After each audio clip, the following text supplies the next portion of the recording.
Shalom, shalom, shalom, Zion.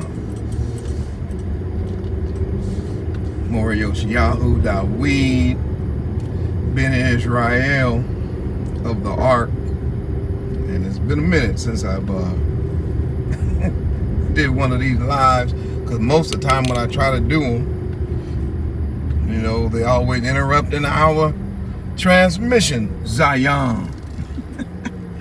But this video, as you can see in the title, I was driving this morning and it came to me and I said, you know what, I'm gonna put this video up. It's gonna be a short one. I'm gonna talk about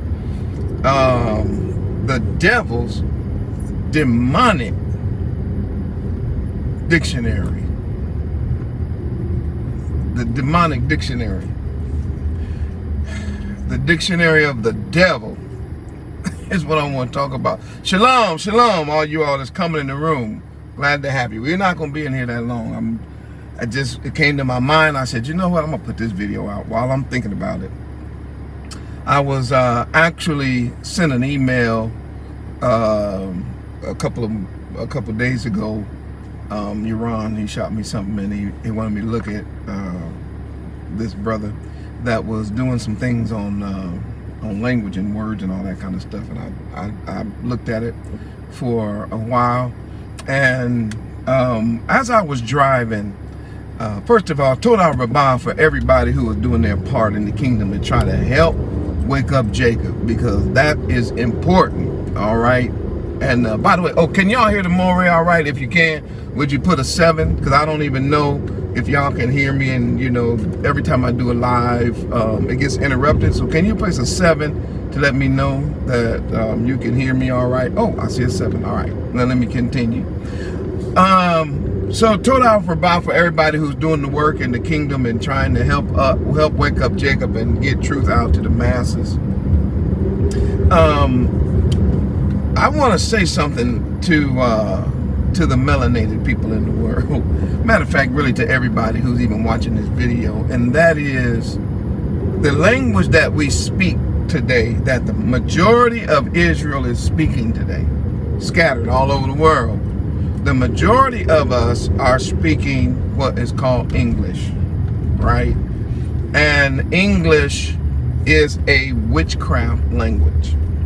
All right, it's a demonic language, and a lot of people will testify to that. When you watch movies, and they always using spells, people wonder what is that language that they're speaking whenever they're casting spells. They're speaking an ancient form of English for the most part. It is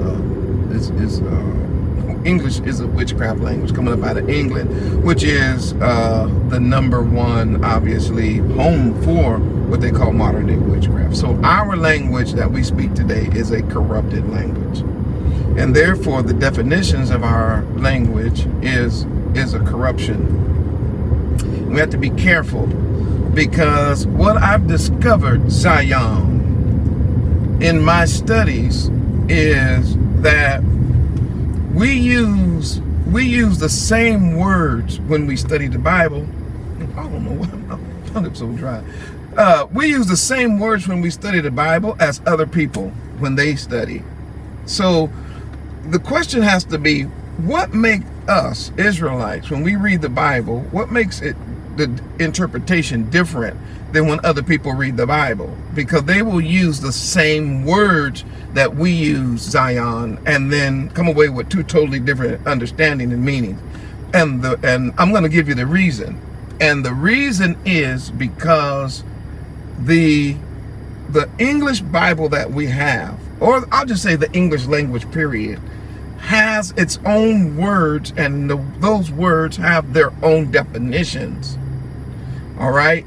And for the most part, when they try to translate our scripture, they cannot help but to add this weird demonic definitions to our language, because the language itself is a demonic language of deception and spells. When they try to translate our language, which is a pure language according to Zechariah or Zephaniah, our language is a pure language, so therefore it has been corrupted when it gets translated. All right, I just want to lay that down because I want to show you what I mean by that. So let's take, I was just going through the book, I just finished the book of Romans again, and as I'm listening to the book of Romans, I'm thinking about the two dictionaries that I have in my head. I have a Hebrew dictionary in my mind that has words and definitions of words, and then there is the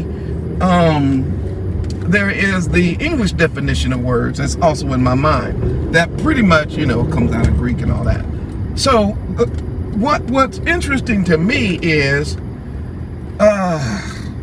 when I listen to the book of Romans from a English point of view, I can then kind of understand why people come away with the doctrines that they do, because they're using a satanic dictionary to define the words. But knowing that Paul, based on his own words, is a Hebrew, right, from the tribe of Benjamin, which is the baby tribe. Yep, tribe number 12. Salute to Benjamin. He's our baby brother tribe. He hung out with Yehuda. Hallelujah. His own admission is that he is a Benjamite. He's an Israelite from the tribe of Benjamin.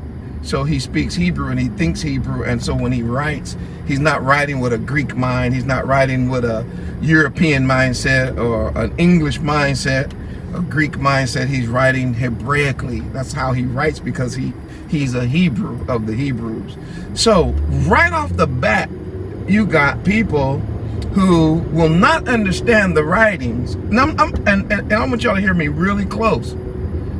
They won't understand the writings even if they bring out an English dictionary to get it. And even if they use an English dictionary to define the words, they won't get it. And I can hear you say, Maury, in that case, ain't nobody gonna get it. It's not true. But the masses will miss it. I'll have to agree with you on that part. And the reason is because when you go to look up a definition, it's not going to give you the Hebraic definition. And I'll give you an example really quick. The Hebraic definition of faith, all right, like the word we use all the time, faith. When you read something like the just shall live by faith, right?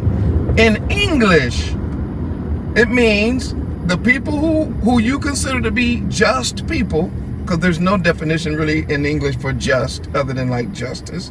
So you think like a right person, a righteous kind of person will live, right, by having faith. And because faith is a definition that is undefined in English, it just means they'll live by having hope, or by having determination, or by having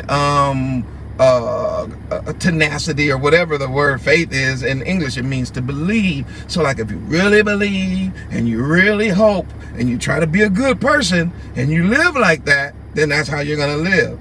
And that's English. That's the English definition of the, I'm using Romans for an example because the theme of Romans is taken from an Old Testament book, where the theme of it is actually the just shall live by faith. That's the whole writing of the book of Romans. It's not taken from the New Testament, it's taken from the Old Testament. That's a whole nother story. So he's already thinking Hebraically, right? So watch this. If you don't know what the just is, because you don't know the definition of just, you don't know what live is because you don't know the real definition of live, and you don't know what faith is because you don't know the real definition of faith, then you're not going to understand the book at all, because the whole book is about the just shall live by faith.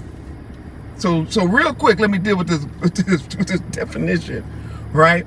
Okay, so in Hebrew, the Hebrew mind, when you say the just, the very word just goes to our root word that means basically those who are walking according to Torah. I'm trying to tell you. So what is Torah?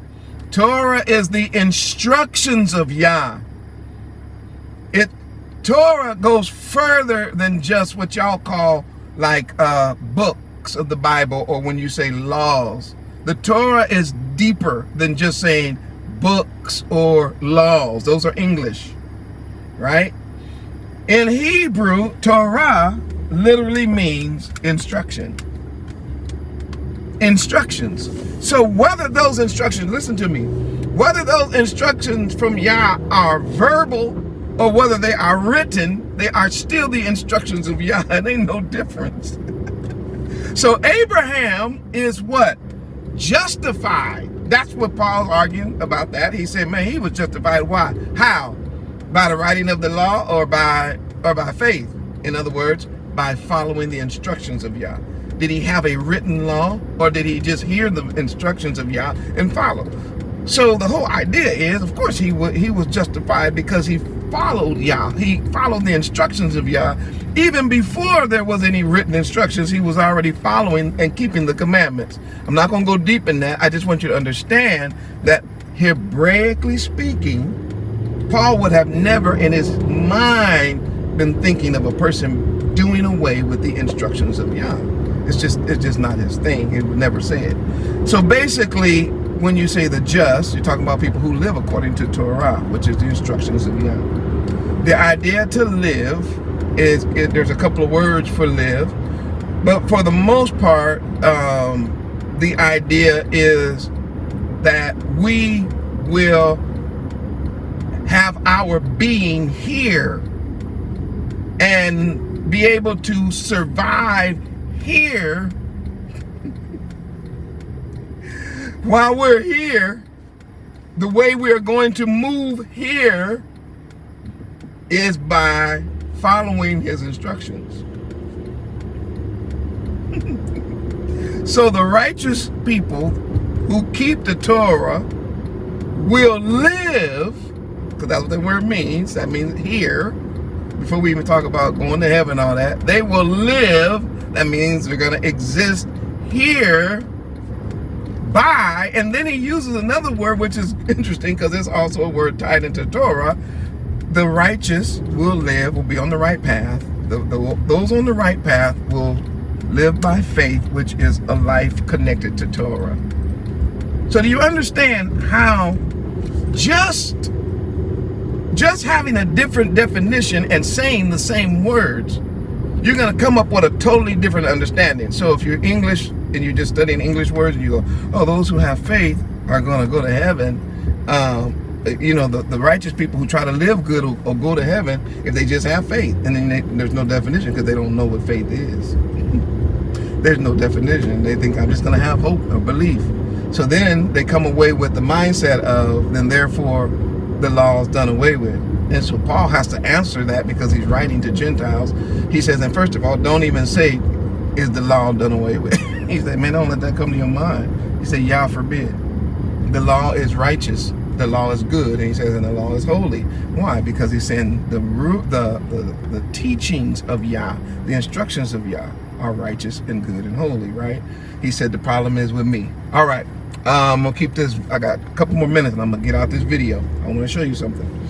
So you got words of a language that is demonic.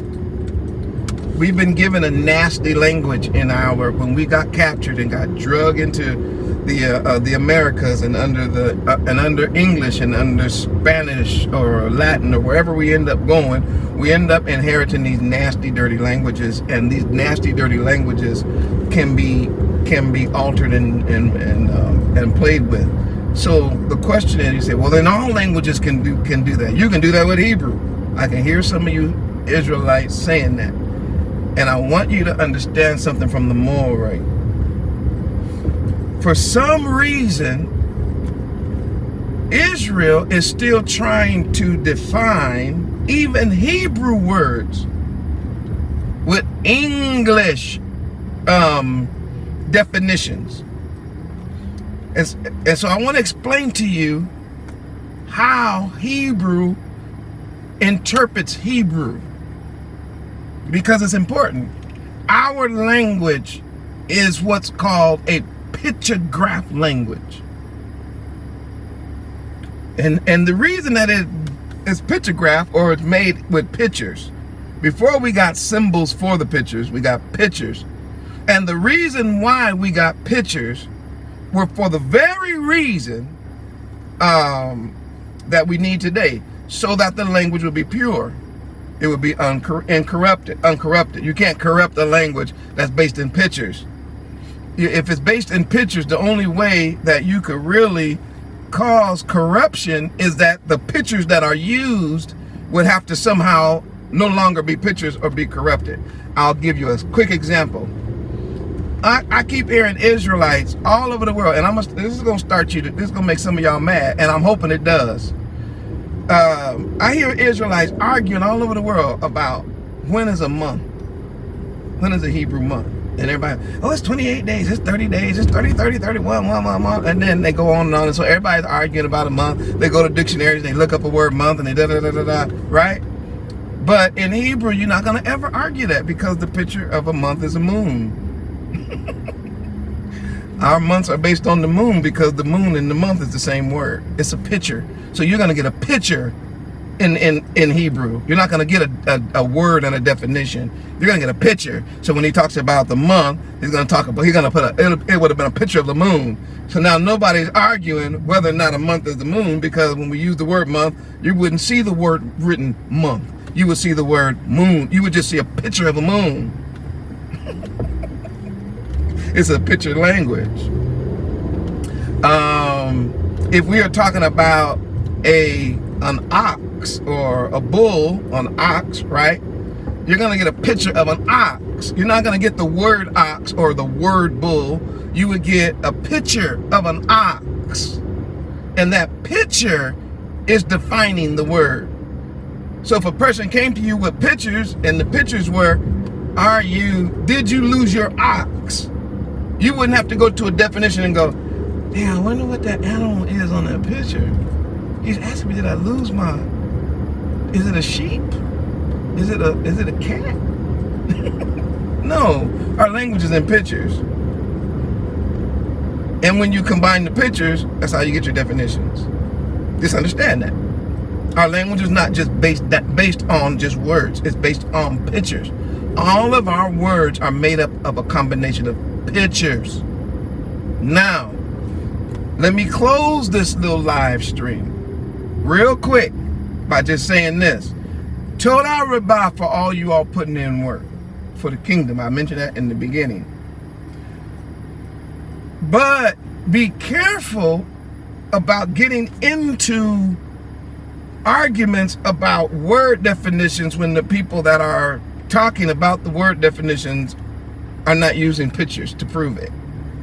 And the pictures are found in the letters. If they're not using the letters of the words to prove the definition, then they're using a Greek definition or an English definition, and you can get thrown off like that. I'm trying to tell you. But whenever a person says, oh, this is the word, and let me break it down. Abba. An Ab represents Aleph, Bet, hey, right? Now we're going to start seeing, what does it mean? What is an Aleph? What is a Bet? When you put those two letters together, what does it mean? The strength of the house. Oh, so who is that? That's the Abba. Who is that? The one that we can see. That's the Father, the one that we behold. So when we talk about the Father, it's the male. Because here's a picture of a pole, the male has the pole, and we can go on and on, right? We can prove these things with the pictures because Yah gave us a divine dictionary. Our dictionary is divine because it's picture based. An ox, a house, a camel, a door, a pathway, water, a seed, you know, I can go on and on. But I think you guys are getting my picture. My point. My point is that our language is defined by itself. That's so important to understand. Number two, All right, I told you that's one reason why we stopped doing the live streams, trying to drive. We always get interrupted. And I got 5G, but anyway, the last point I'll make, and it's real quick, is that remember that it is the spirit or the ruach that does what? Give life. All right, this is found in John chapter 6. You can get in around that 63rd verse, 62nd, 63rd, 64th. Get into that area right there in that, and Hamashiach is going to tell you something really important. He's going to say that it is the Ruach that gives life. Now watch this. Right after he says that, he's going to say the flesh profits nothing. I'm not going to get into that right now, but he said that which is just coming out of people, it ain't going to never really help you. It don't have really no profit. He says, but the words I speak, what are they? He said, the words I speak to you, they are spirit. Huh? The words I speak to you are life. What? So the question is, what words is he speaking to us? Forget what the Greeks are speaking, these English people and all that. What is he speaking to us? Because whatever he's saying is what? Life. I'm going to get to that in a second. It's the real. Whatever he's speaking is how we live. Now watch this. He says, my words are spirit, and I've been telling y'all that the Ruach is Torah. If Hamashiach is the word of Yah, and he is the word of Yah, he is the language, if you want to say that, of Yah. He's the fullness of Yah in bodily form. He's saying, the words I speak, they are Ruach. So when you got people running around here talking about they have the Ruach, but they don't have Torah, it's impossible. Or they say, oh, I can my spirit is telling me that I don't have to follow the Torah. Then you ain't following the Ruach. You are not following Hamashiach either then, because he is trying to tell you my words. I have the right definition to all the words that if you want to live, I have the right definition to all the words if you want to be quote unquote spiritual. You can't go to the carnal people who don't understand the... Yeah, I got to get out this video. I see right now Mr. YouTube man done logged in, and he gonna keep interrupting the stream, so I'm just gonna shut it down right now. Be careful of the demonic dictionary. It's dangerous. It redefines all of our words. Good has nothing to do with how something feels or how something tastes. They changed our language. In Hebrew, the word good, tov, means functional. The word, I did faith already. The word grace in English simply means like unmerited favor.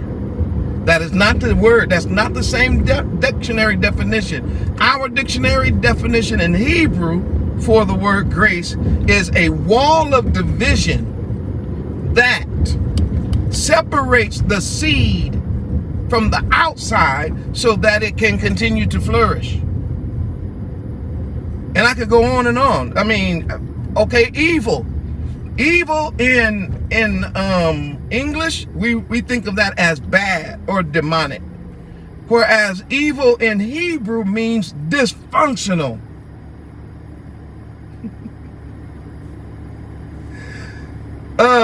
When you think of Satan in English, you think of a red devil with horns sticking up and all that, right?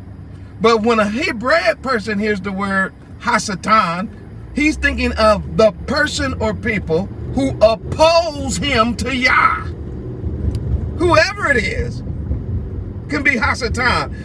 At one point, he told Peter, get behind me, Hasatan. And it says, and Hasatan entered into Judas Iscariot. Why? Because anytime you start to oppose the king or oppose the children of Israel or oppose the work of the kingdom, you have become Hasatan. You see the difference? Everything is based on whether you're going to use a satanic, demonic dictionary, or are you going to actually take the words, the pictures of all of our words, put them together and discover the truth behind our text. One love, Zion. Quick video to clear up some confusion about the origin and the power of our original language. Get away from them demonic, devilish dictionary definitions of our words and let Abaya, through his divine power, define our words.